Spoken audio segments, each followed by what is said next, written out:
Empecemos el estudio de esta semana hablando del sentido de la vida. ¿Qué hacemos en este mundo? ¿Ya te has preguntado eso alguna vez? ¿Para qué nacimos? ¿Somos seres reales o imaginarios? ¿Somos frutos de la casualidad? ¿Por qué estamos en este mundo?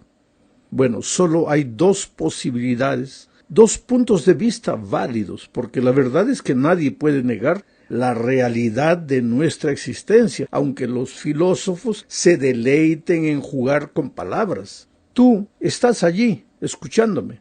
Tú sientes dolor, sufres, tienes hambre, sed, frío, calor. Tú eres un ser real. Nadie puede negar tu realidad. Entonces viene la pregunta, ¿y cómo apareciste en el mundo? ¿Por qué estás vivo? ¿Por qué estás ahí? Ahora, esto es vital, porque si eres un educador, y de cierto modo todos lo somos, los padres, los profesores, los líderes en diferentes aspectos de la vida, y todo ser humano es un educador. Por eso Pablo, escribiendo a los romanos, dice que nadie vive para sí y nadie muere para sí, porque todos ejercemos una influencia en el ambiente donde nos movemos. Somos educadores. Entonces, si somos educadores, tenemos que preguntarnos cuál es el punto de vista de Dios. Especialmente cuál es el punto de vista de Dios con relación al sentido de la vida, porque estamos en este mundo. Tenemos que tener conciencia de eso. Y leamos entonces lo que dice el Salmo 53, versículos 1 y 2. Dice el necio en su corazón: no hay Dios. Se han corrompido e hicieron abominable maldad. No hay quien haga bien. Voy a ir comentando el texto. Cuando el necio dice no hay Dios, está entrando en un terreno de oscuridad. Por eso dice el salmista, dice el necio en su corazón. El sabio jamás diría que no hay Dios. Negar la existencia de Dios y consecuentemente negar que estamos en esta vida porque Dios quiso, eso es necedad para David. Y David escribió por revelación del Espíritu Santo, inspiración del Espíritu. Entonces, lo que dice David es el punto de vista de Dios.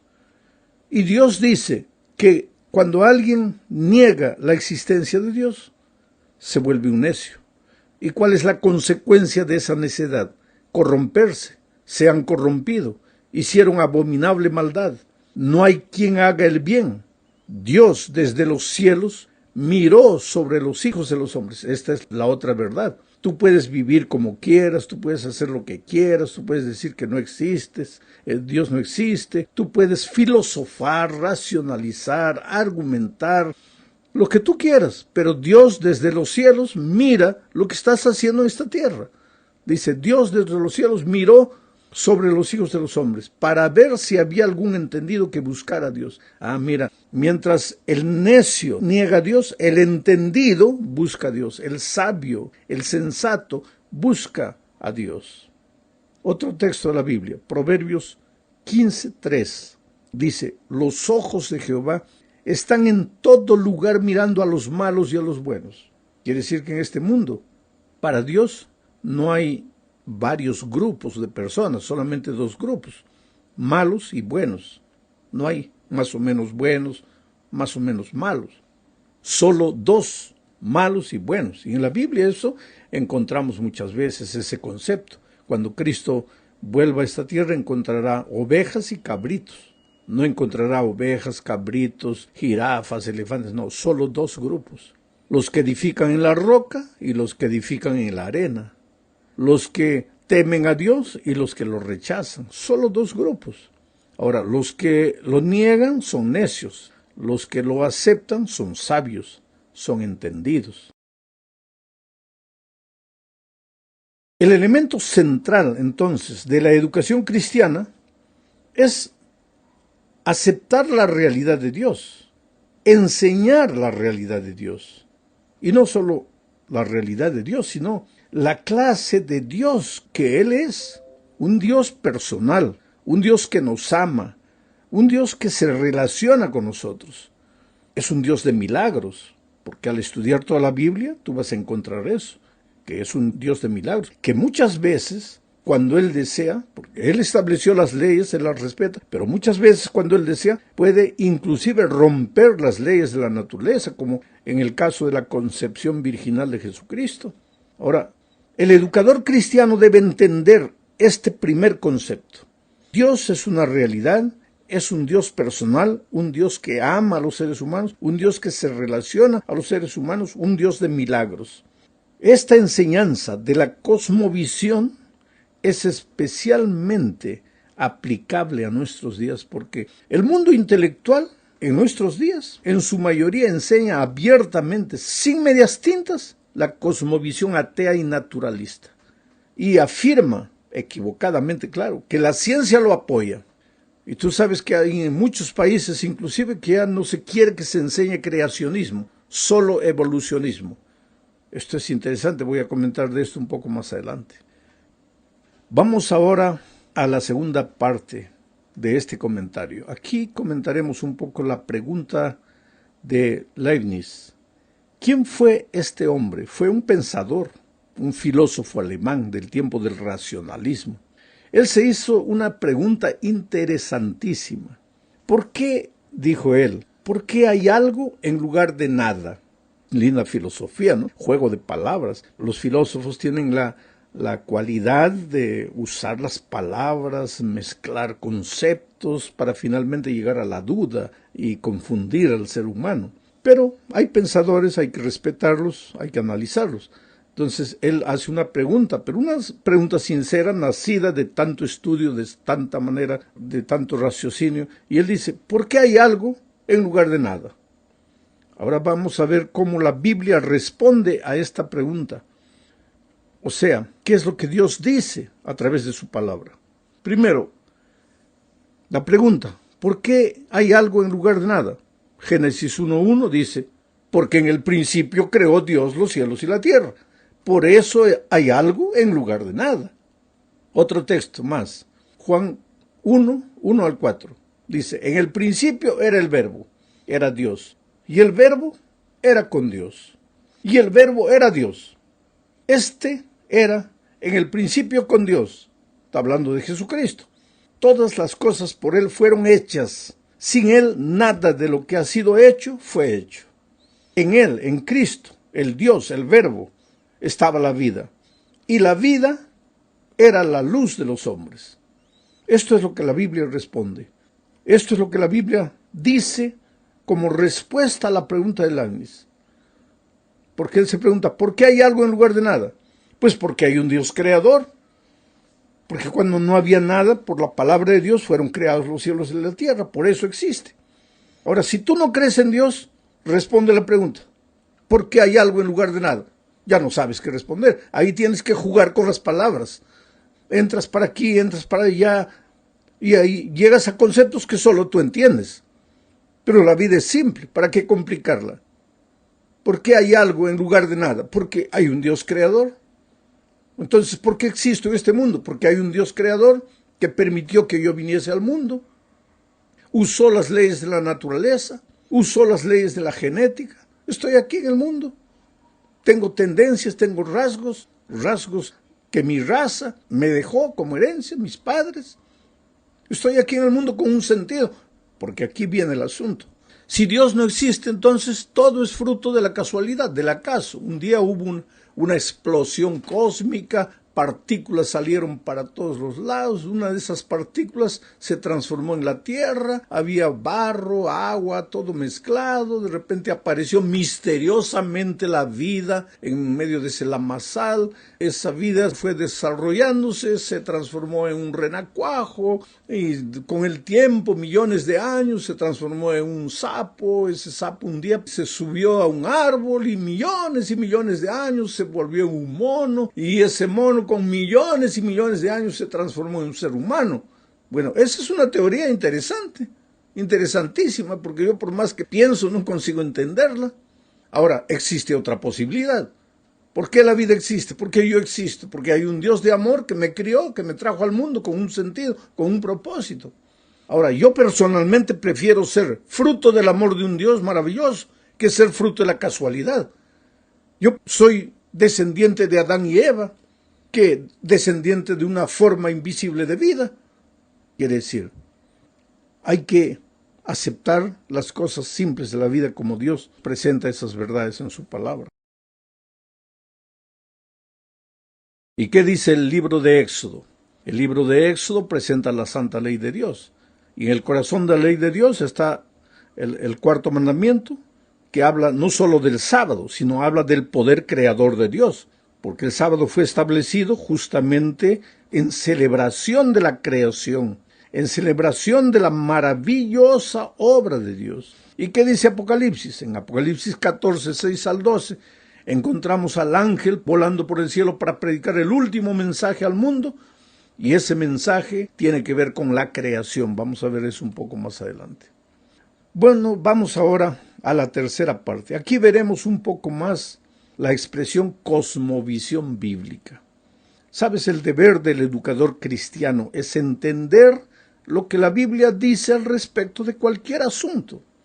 No importa la materia que tú enseñas, geografía, matemáticas, portugués, español, inglés, historia, lo que tú quieras. Tú tienes que prepararte para ser un buen profesor de historia, o un buen profesor de matemáticas, o un buen profesor de literatura.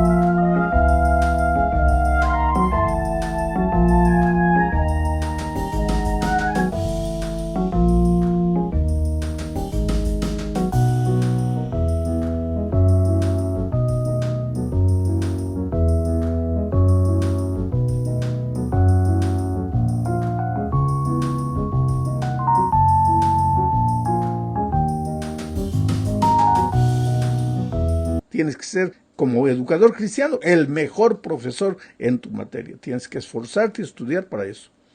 Pero no basta enseñar lo que el currículo dice. Es necesario que tú enseñes lo que la Biblia enseña al respecto de lo que tú vas a enseñar.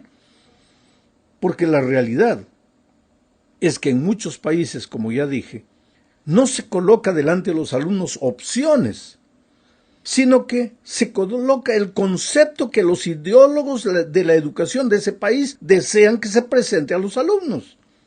Ellos se quejan del radicalismo, pero cuando se trata de las ideas con las cuales ellos no están de acuerdo, en este caso con las ideas bíblicas, ahí nos acusan de radicales. Pero ellos mismos son radicales al defender sus propias ideas.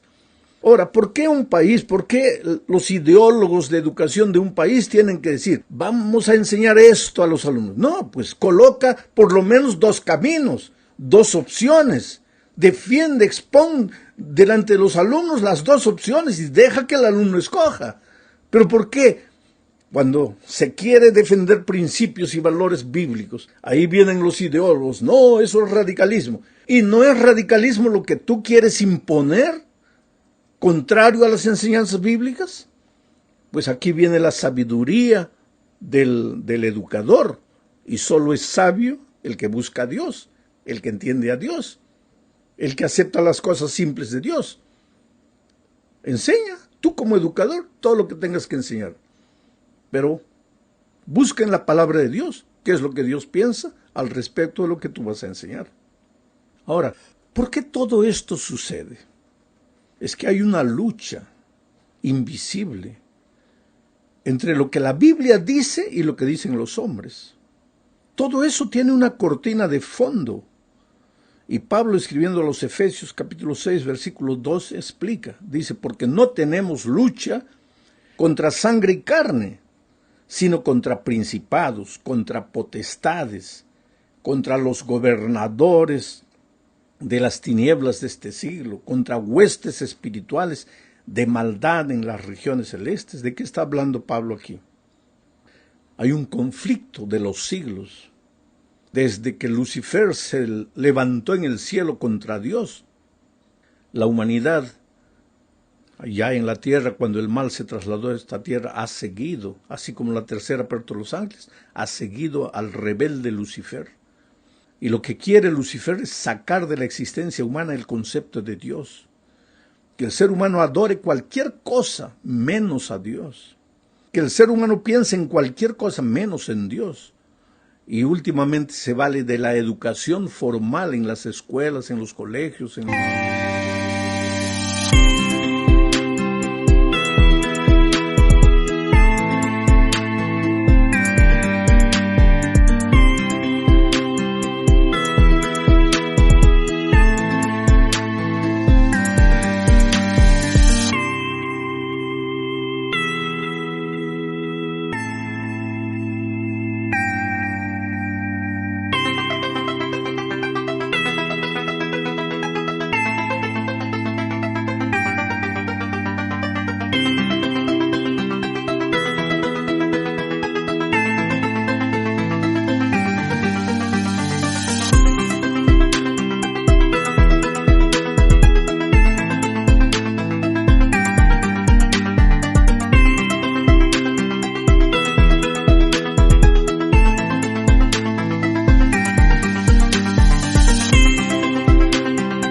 universidades para enseñar sus conceptos como si fueran ciencia, como si fuera todo documentado. Pero esos profesores que enseñan eso, muchos de ellos jamás abrieron la palabra de Dios para ver lo que la Biblia dice. Pero si estamos en el conflicto de los siglos, finalmente el propósito del diablo es llevar a la perdición a todos los seres humanos. Se nos está yendo el tiempo, vamos a la cuarta parte. Hablemos aquí sobre la adoración al Creador. Apocalipsis 14, 6 y 7 dice: vi volar en medio del cielo a otro ángel que tenía el evangelio eterno para predicarlo a los moradores de la tierra. ¿Y en qué consistía ese evangelio eterno? Diciendo: temed a Dios, dadle gloria, porque la hora de su juicio ha llegado. Y adorad a aquel que hizo el cielo y la tierra, el mar y las fuentes de las aguas. O sea, el último mensaje de Dios al mundo, el último pregón, es el evangelio eterno. Pero el evangelio eterno no es solo el hecho de que Dios te salva, de que estás perdido, acabado y Dios te salva. No es solo eso. El evangelio eterno responde a la siguiente pregunta: ¿y por qué Dios te salva? Porque estás perdido. ¿Y por qué te has perdido? Porque fuiste creado como un ser perfecto, pero te separaste de Dios y el carácter de Dios se deformó en ti. Y entonces ahora viene el Señor Jesucristo, se hace hombre para morir en la cruz, para restaurar en el ser humano la imagen perdida de Dios, para restaurar el carácter del hombre, para restaurarlo, para salvarlo, para rescatarlo, para redimirlo. Y el evangelio eterno entonces no puede predicar solo lo que Jesús hizo en la cruz, tiene que predicar también lo que Dios hizo en la creación, junto al Padre, junto al Hijo y al Espíritu Santo. Tiene que predicar cómo el enemigo destruyó la imagen de Dios en el ser humano. Y finalmente, después de hacer entender al hombre que tiene que devolverse a Dios, entonces llevar el hombre a adorar a Dios. ¿Y todo esto por qué? Porque hay un juicio, porque la hora de su juicio ha llegado. Esto es parte del último mensaje que tiene que ser predicado al mundo. Nosotros como iglesia hemos sido llamados para predicar eso, y nuestras escuelas existen para enseñar eso, y nuestros profesores existen para enseñar eso. Bueno, querido, llegamos al fin de este estudio hablando de la ley de Dios. Primera de Juan 3, 4 dice: todo el que practica el pecado, practica también la infracción de la ley, pues el pecado es infracción de la ley. Ahora, si el pecado es infracción de la ley y la ley ya no existe, entonces ya no existe pecado, porque el pecado es la infracción de la ley. Y si no existe pecado, entonces Jesús nos va a salvar ¿de qué? Por eso, No es sabio decir que porque Cristo murió en la cruz, ya la ley llegó a su fin. Porque si la ley llegó al fin, entonces ya no existe pecado. Entonces, ¿para qué predicamos la gracia redentora de Cristo? ¿De qué nos va a salvar si no hay pecado? Si ya en la cruz terminó la ley y terminó el pecado. Entonces, todo el evangelio pierde sentido.